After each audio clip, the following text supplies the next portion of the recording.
A months-long probe by KSAT Investigates found a wide disparity in how often Bexar County civil judges are listed as available for presiding court. So some appeared on scheduling sheets only around 70% of the time, and that left other judges to pick up the slack. One judge tells our Dylan Collier that it's time to modify or even abolish the current system of farming out cases. On a weekday morning this fall, plaintiffs, defendants, and attorneys gathered at Bexar County Presiding Court. KSAT cameras were not allowed inside as people appeared in person or via Zoom on large television monitors, all waiting for their respective civil cases to be called, then assigned by the presiding judge to one of the other civil courts. I call it spinning the wheel of fortune, because you don't know which judge you're going to get. Leslie Sahanovich worked in the civil section of the Bexar County District Attorney's Office for a decade and a half before moving into private practice. In his words, he grew up in this courthouse and has had a front row seat for the presiding system. Instead of a divorce, lawsuit, or any other civil matter being assigned to a single judge when it's filed and staying with that judge for its duration, all sides meet here. The judge overseeing the presiding court then hands the case to an available judge somewhere else in the courthouse complex.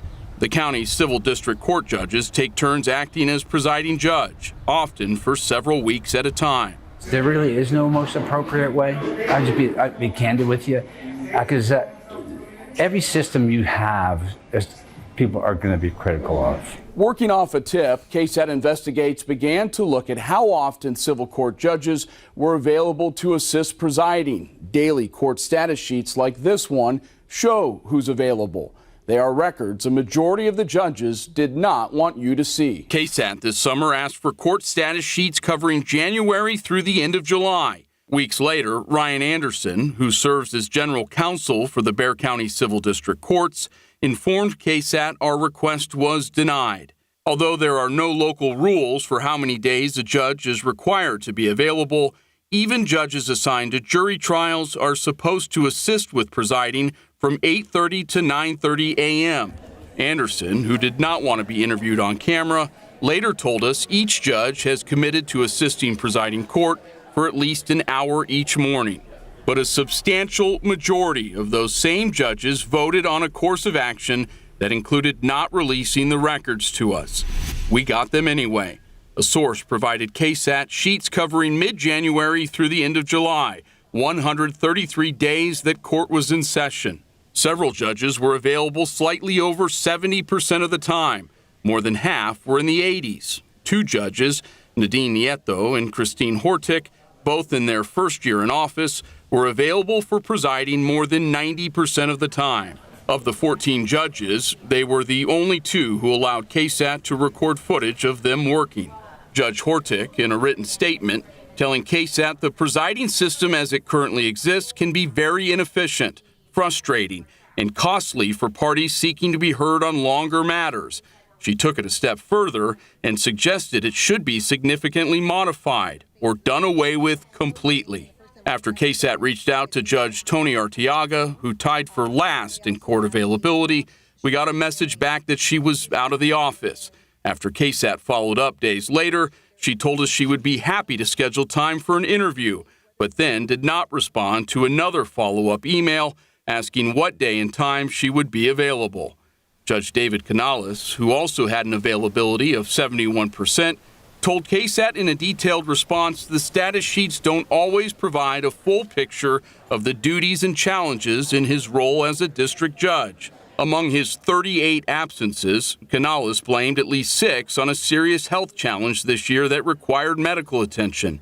14 days were spent preparing for and attending continuing legal education seminars, and 6 absences were attributed to Canales presiding over hearings in the Eagles courtroom, the county's court for teenage boys in foster care.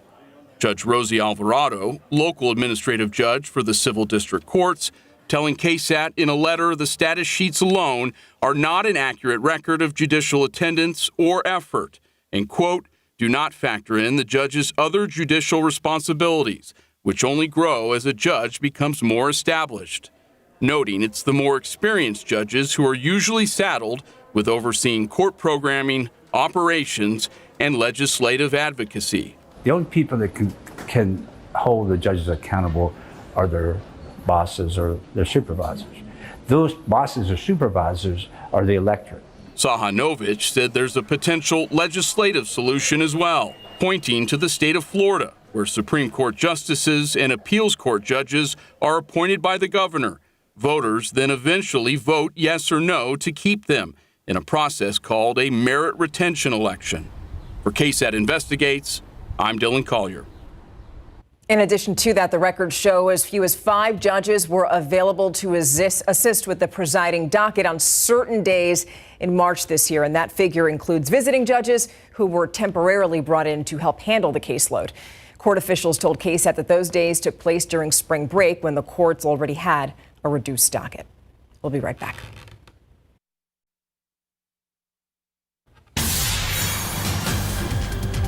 So right now you're probably thinking about 2 things as we get ready for Thanksgiving. One is food, the other is family. But first, some of us actually have to get through security and seat assignments at the airport. Yeah, Katrina Weber shows us why some air travelers locally may also be feeling the Christmas spirit right now. 2 days before Thanksgiving, San Antonio's airport is cooking. Passengers are hoping to avoid a side of trouble on this extra busy day. Wondering how bad weather in other parts of the country might affect their plans. A little bit, but we're excited. Yeah. So no matter what happens, you're just gonna have. We're still gonna go. Her family's spending the traditional American holiday in Canada, Vancouver to be exact. We don't have family there. We're just going for Thanksgiving for vacation. While they'll be on foreign ground, others will be in familiar places with people they love. Go back to Phoenix and enjoy family, I guess. My son-in-law is a good cook. He's a retired Marine. Most people here are focused on Thanksgiving, just trying to get to their dinner destinations in time. But here at the airport are reminders everywhere that Christmas already has arrived. It showed up literally overnight. Crews burned the midnight oil, hanging baubles and bows everywhere. The decorations got their start at an East Side florist. Workers put together a truckload by hand. It takes a lot of good manpower and people with experience and knowing what they're doing. And I have a great team. Terry Martin says his business has been dressing up the airport for Christmas for the past 5 years. It's a good feeling to know that people are coming from all parts of the earth and the countries, and they get to come to San Antonio and see what we do. Oh, it's so beautiful. I love it. Gorgeous. Shades of a different season still have some feeling thankful. Katrina Weber, KSAT12 News. That does make a difference. It's nice. Going around, it's just good nice. job. And, you know, you see all that decor, puts you right in the spirit. It's also great to meet the people behind that, the people who are putting it together. And I know someone is getting their, your big light display ready? Oh, getting it all ready. I wouldn't say big light display, but, a good display. Oh, you Adam Griswold? No, not quite there. Okay. No, I'm no Santa Jim or any of the folks in Windcrest, but I can compete with some of them. Okay. I can compete with some. Also went to my HEB today. Got the tree. Okay. Yeah. You're ready. Hey, I've got sources around, and they told me they were unloading them off the truck yesterday. Did you get it out of the box yet? I can't get it. My living room smells amazing right now. I love it. 56 currently, will be near 40 tomorrow morning. Get ready for some chilly mornings to get you in the holiday spirit. I'll also tell you when the best weather will be to get those outdoor decorations up in just a bit. Tonight, an arrest has been made in connection with the 2004 Baby Hope Medina cold case. 44-year-old Maricela Frausto, charged with capital murder of a person under 10 years of age. The Medina County Sheriff says Frausto is the mother of the baby found dead in a bush by a rancher more than 19 years ago. Her bond now set at $1 million. She will be monitored by GPS if she makes bond. Tonight, San Antonio police are investigating a deadly shooting at a Northwest Side apartment complex. Happened this afternoon on Whitby Road near Babcock Road. Police say the victim was shot and fell out of a vehicle. He was pronounced dead at the scene. Witnesses told officers that they heard a disturbance right before that shooting. Now, at this point, police have not arrested anyone. Castle Hills police arresting a man who led officers on an overnight chase before crashing into a fence. Officers say 45-year-old Felix Mancha weaving on Loop 410 Officers tried to pull him over, but he drove into a residential area, and according to officers, that's when he crashed into that fence. He's now charged with DWI, evading arrest, and resisting arrest. That's your 60-second recap. So a lot of people have been sneezing lately, especially in our newsroom, and there's a reason for that. You think it's cedar? Would it be already? You know, it registered for the first time this season about 10 days early, and it's high today. Okay. All right. So, yeah, it's coming in early, but it makes sense with the north wind coming out of the hill country, which is where we have the highest concentration of cedar trees, the cedar breeze, we call it. And it typically peaks as we get into January, particularly early January. So this is another sign of this season, mountain cedar. Now tomorrow, the wind will still be out of the north. It won't be as strong, but it'll be north at 5 to 10. So we anticipate the cedar count to be similar to today, maybe a little less, but it's still likely to be in the air and noticeable around San Antonio. By Thanksgiving, the wind shifts out of the south, and that typically helps us out a little bit in terms of that cedar count. Here's that north wind, steady at about 10 miles per hour, but this is significantly lower than what we had earlier today. Winds were gusting 35 to nearly 40 miles per hour earlier. As we continue through the evening, wind gusts may be up to 10. So the wind that we had today, that strong wind, we can now put it behind us. It's over with. And again, just 5 to 10 miles per hour through the night and even into tomorrow out of the north. Let's talk about temperatures. So far this month, we're about 1.5 degrees above average, and you see these streaks of red showing the above average days, which we've had quite a few of lately. However, going forward here, we're going to see more below average temperatures, and we'll drop that overall average a little bit more. You look across the state, mostly in the 50s, a few 60s farther to the south. Corpus Christi 62, Laredo 63. Lubbock at 48 and Amarillo right now at 47. And that wind is coming in out of the north, pushing in that cooler air to our neck of the woods. And it's really going to remain in place with no real warming trend anytime soon. Hondo now at 57 along with New Braunfels. Helota's 53. Bernie currently at 52.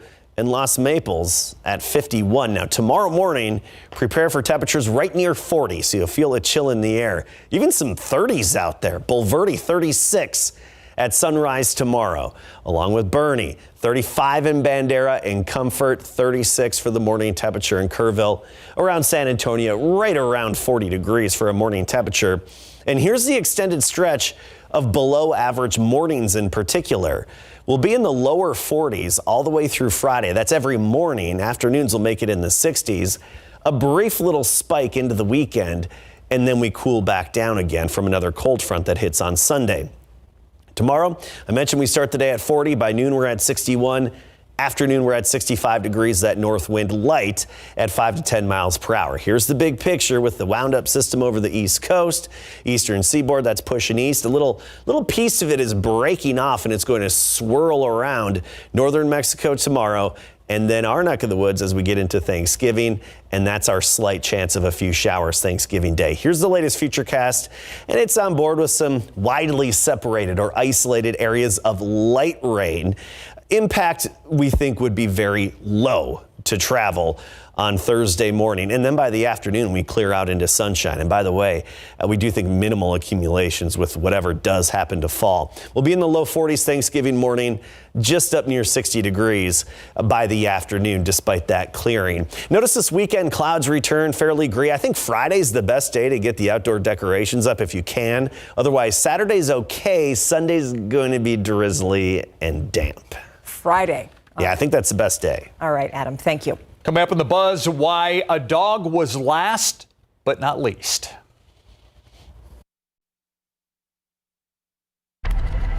In the buzz, he ain't nothing but a hound dog. Last but not least for a shelter dog named Elvis. The Anti-Cruelty Society in Chicago hosted an animal shelter adoption event last week, and Elvis was the only dog not adopted. Okay, so here's what happened after that. Local media did a report on Elvis. A couple saw it and decided that they wanted to adopt Elvis. The Anti-Cruelty Society says the adopting couple is, quote, head over heels in love with their new family member and already has a dog bed and tons of toys waiting for Elvis at his forever home. Yep, the shelter announced Elvis has left the building. Moving on here, it turns out that Snoop Dogg is indeed giving up smoke, but just not the one that he's known for. The rapper sent the internet ablaze last week when he posted on social media that he's decided to give up smoke and proceeded to ask for privacy. Interesting. But then on Monday, he explained what he actually meant. Yeah, he posted a video where he announced yet again he was going smokeless. However, he then revealed he was partnering up with Solo Stove, which manufactures those smokeless fire pits. In a press release, Snoop Dogg says he loves a good fire, but the smoke was too much. That smoke was too much, yeah. All right, these drinks are not on the house, by the way. A bottle of the most sought-after Scotch whiskey in the world, purchased for $2.7 million. The whiskey in question, the Macallan 1926, one of 40 bottles that aged in sherry casks for 6 decades. Now, Sotheby's says that this is the oldest vintage Macallan ever produced. The sale breaks the previous record, which was set in 2019 when Sotheby's sold a bottle of Macallan for $1.9 million. $1.9 million for that? Yeah. All right. I won't drink to that. Now, what side dishes do you plan to serve with your turkey this Thanksgiving? We know that from cranberry relish to sweet potatoes to green bean casserole, there are just so many options. Well, now Google has come out with a list of the most searched side dishes for each state. The data was compiled between October 6th and November 6th. That mac and cheese looked good off the top. All right, many states seem to love casseroles. The most searched one overall, green bean casserole, including in Texas. However, some states like Hawaii, Kansas, and Wyoming search for more unique side dishes like bruschetta, cucumber salad, and creamy polenta. Never had any of those on Thanksgiving. I haven't either, but right now I'm kind of transfixed by the mac and cheese. Still the mac and cheese. We'll be right back after this. Thank you so much for keeping us company this last hour. See you back here on the Night Beat at 10.